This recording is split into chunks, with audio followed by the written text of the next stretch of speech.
Does orientation really matter? Well, we all know it does, but how much? And when should we use it? Same way with annealing. What difference does it make when you anneal parts? Got a couple of those questions answered. Stick around. We're going to find out.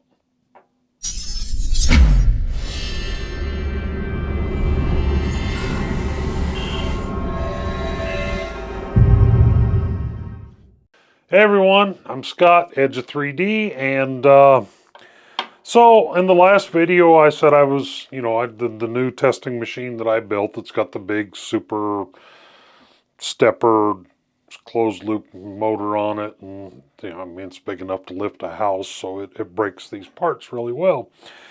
So I've started running a new round of testing and testing all the stuff on that machine, and that way as I build this database and you go in and compare it, and you compare this material to this material to this material, it was all tested on the same machine using the same settings from the same printer, so on and so forth. And as always, I wind up diving off into rabbit holes that in turn turn into more rabbit holes that just keep going and going. So I showed you in the last video where I had came up with a test to test the pull out of heat sets and direct thread parts, where this piece goes into one side of the machine, this piece goes in the other, it's got a screw on it, it pulls it out.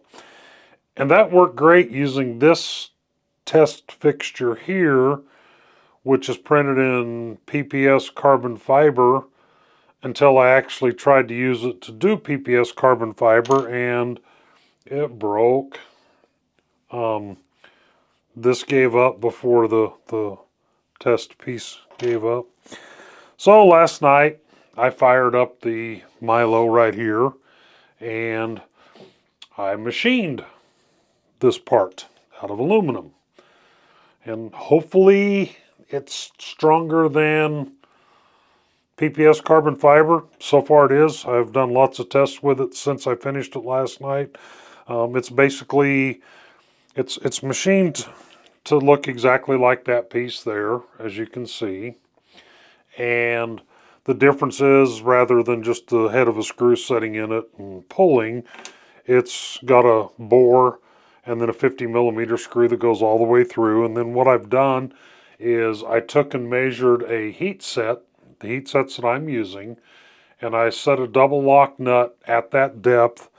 That way, when I am screwing this direct into the plastic itself, not into a heat set, I'm getting the same amount of engagement with the screw as I am with the heat set. That's just so it's comparing apples to apples, because last night I did a couple of pulls and I didn't have that set, and I just screwed it in and kind of guessed at it, threw it in the machine, and the direct thread was just as strong as the heat set, within a couple of kilograms.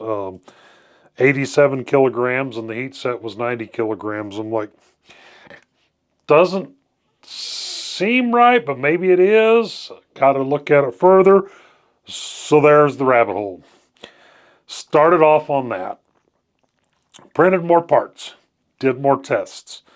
If I limit the thread depth so that direct thread into the part is the same depth as the threads on the heat set, which is 4mm, then it's actually, the heat set's quite a bit stronger. So that was one rabbit hole. The next rabbit hole is I was doing some test pulls on ABS parts, and I noticed, because I print these in that orientation, and I was noticing that on the ABS parts where I was direct threading in, that it was actually splitting along a layer line, just at either the top or the bottom of the threads where it's threaded in. It was just splitting on a layer line and pulling out, which two things are happening there. As I'm screwing it in, that's pushing apart on the part, so it's already, if there's any layer line that's even the slightest bit weak, it's going to it's going to exaggerate that, or it's going to use that weakness to start a point of failure. So, okay. So then I printed them standing straight up like this so that the layer lines are this way. And then I thought, well, I wonder what happens if I print them at a 45-degree angle so the layer lines are 45 degrees to the part and the stress. So I went through and printed a set standing up, set at 45, set at 90 degrees. Mind you, this is all ABS, but came up with some interesting stuff. So at laying down flat like this, direct threaded in, ABS only held 54.5 kilograms. At 45 degrees, it held 77.6 kilograms. And at 90 degrees, I forgot to write it down, and I touched the machine, which the machine itself isn't grounded yet, and the static is really bad here right now because our relative humidity at the moment is nothing. In other words, we just turn to dust when we walk outside. Inside the house is no better. So I reached over to the machine and I touched it before I recorded the number, and that zapped the computer, and the screen went all wonky and I couldn't see what it was. But laying down like this, 54.5 at 45-degree angle, direct threaded, 77.6. Then I did the same thing with the heat set inserts. Laying down, 94.8 pounds. 45-degree angle, 105.6.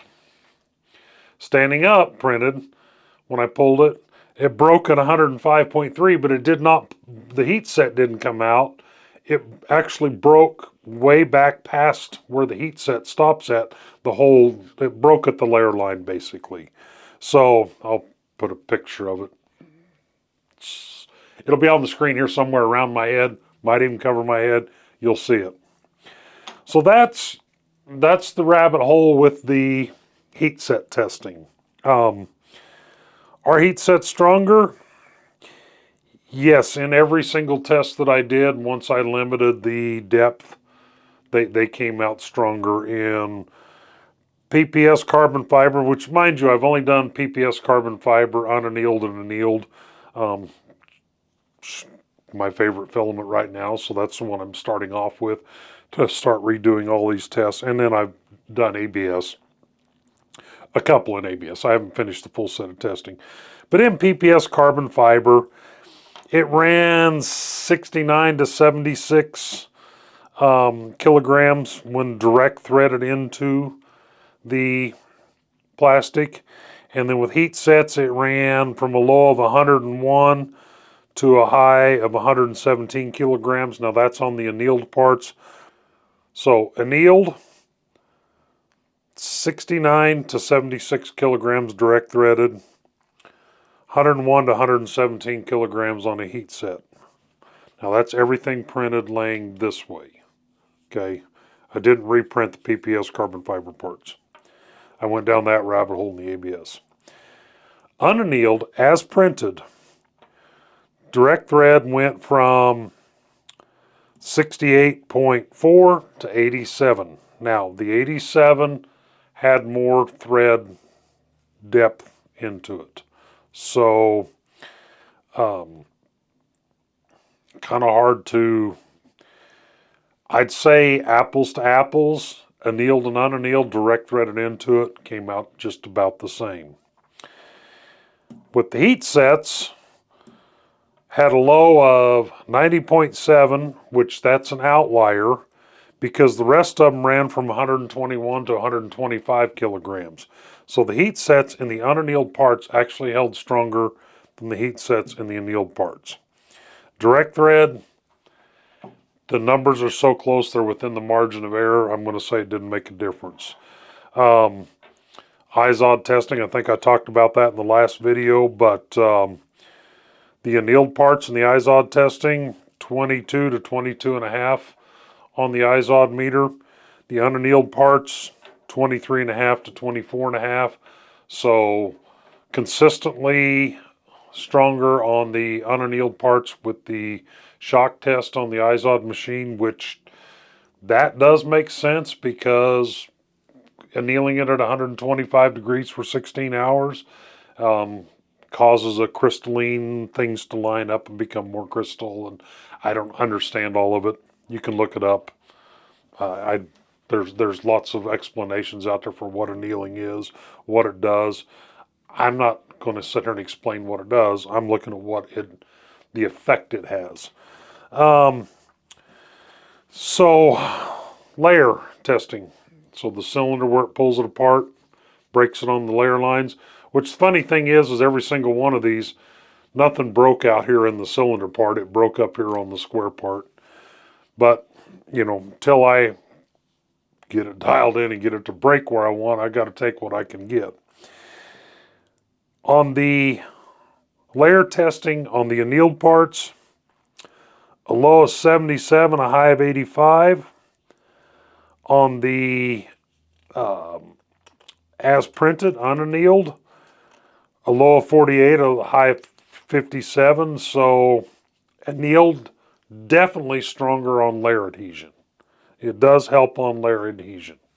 So that is definitely, the numbers are far enough apart from each other. There is a measurable difference. On the x-axis, so the pieces that are printed laying flat like this and pulled on this way, unannealed, or annealed, because that's the top of my list here, a low of 291, a high of 317. Unannealed, as printed, a low of 290, a high of 303. So, again, the numbers are so close together that it's not, it's within the margin of error. So, and you've seen the tests that I've done with the weights here that I put on this deal, and I hang the weights on it and I heat them. And annealing absolutely makes a difference there. And you've also, there's a short out there, and I'll link it here somewhere, where I basically built or printed some tool head parts, and I put them on a fixture, and I kept adding force to it, or resetting the force back to a set amount of inch pounds or inch ounces or millimeter ounces or whatever. I don't remember what I had it set at.